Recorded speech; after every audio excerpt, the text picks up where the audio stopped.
नमस्कार मित्र. सरद गांधी यांचं नाव तुम्ही ऐकलं असेल. ते म्हणजे खान अब्दुल गफार खान. हे आजच्या फाटा या पाकिस्तानमधल्या प्रांतातले फार मोठे नेते. भारताच्या फाळणीच्या पूर्वी ते गांधीच्या सोबत होते आणि काँग्रेसशी सच्चा प्रेम करत होते. आणि विशेष म्हणजे ते राष्ट्रभक्त तर होतेच, पण फार मोठे देशप्रेमी होते. त्यांनी शेवटपर्यंत फाळणीला विरोध केला आणि पाकिस्तान निर्माण होऊ नये यासाठी त्यांनी खूप मोठा प्रयत्न केला. आणि जेव्हा फाळणी होणार हे त्यांना स्पष्ट झालं आणि त्यांचा प्रांत हा पाकिस्तानला जोडला जाईल असं जेव्हा त्यांच्या लक्षात आलं, तेव्हा त्यांनी गांधींना सांगितलं की या भिड्यांसोबत आम्हाला ठेवू नका.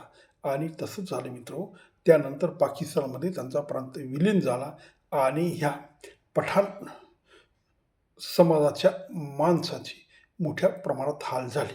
कारण पाकिस्तान निर्माण झाल्यानंतर त्यांनी जो पाकिस्तानला विरोध केला होता त्याबद्दल त्यांना जेलमध्ये जावं लागलं आणि अनेक अत्याचार सहन करावे लागले. खरं तर ह्या प्रांतामध्ये हे पठाण कुटुंब फार मोठं आणि श्रीमंत आणि खानदानी कुटुंब होतं. आणि याच्यामध्ये खान अब्दुल गफार खान यांचे चिरंजीवी मोठे राजकारणी होते, पण त्यांना फारसं महत्त्व पाकिस्तानने दिलं नाही आणि गद्दार म्हणून त्यांच्यावर शिक्का मारला. खरं तर ते गद्दार नव्हते, ते हे देशप्रेमी होते, भारतावर प्रेम करायचे. पण भारतावर प्रेम म्हणजे मुस्लिमांच्या दृष्टीने हिंदूंवर प्रेम, आणि तो हिंदूनं प्रेम करणारा व्यक्ती त्यांच्या दृष्टीने गद्दार ठरतो.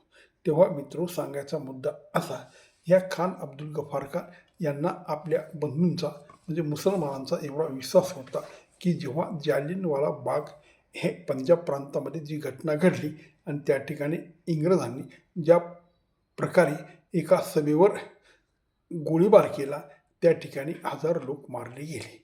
तर याबद्दल खान अब्दुल गफार खान असं म्हणाले होते की जालियन बाग में जो कत्ले आम हुआ, तब उसने कहा था मुस्लिम कभी भी पीठ पर गोली नहीं खाएगा, वो सीने पे गोली खाएगा.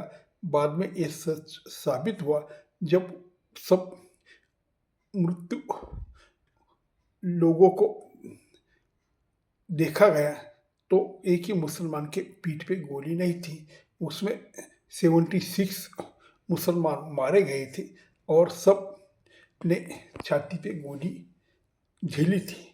तो मित्रहो, हा जो विश्वास होता खान अब्दुल गफार खान यांचा, हा व्यर्थ गेला नाही. एवढे देशप्रेमी आणि मुस्लिम समाजावर, मुस्लिम तरुणावर ते फार प्रेम करत होते. आणि पण राष्ट्रभक्त मुस्लिम हेच त्यांना जवळचे वाटायचे. गद्दार मुस्लिमांचा त्यांनी नेहमी द्वेष केला, त्याबद्दल त्यांना मोठ्या प्रमाणात शिक्षाही झाली. नमस्कार.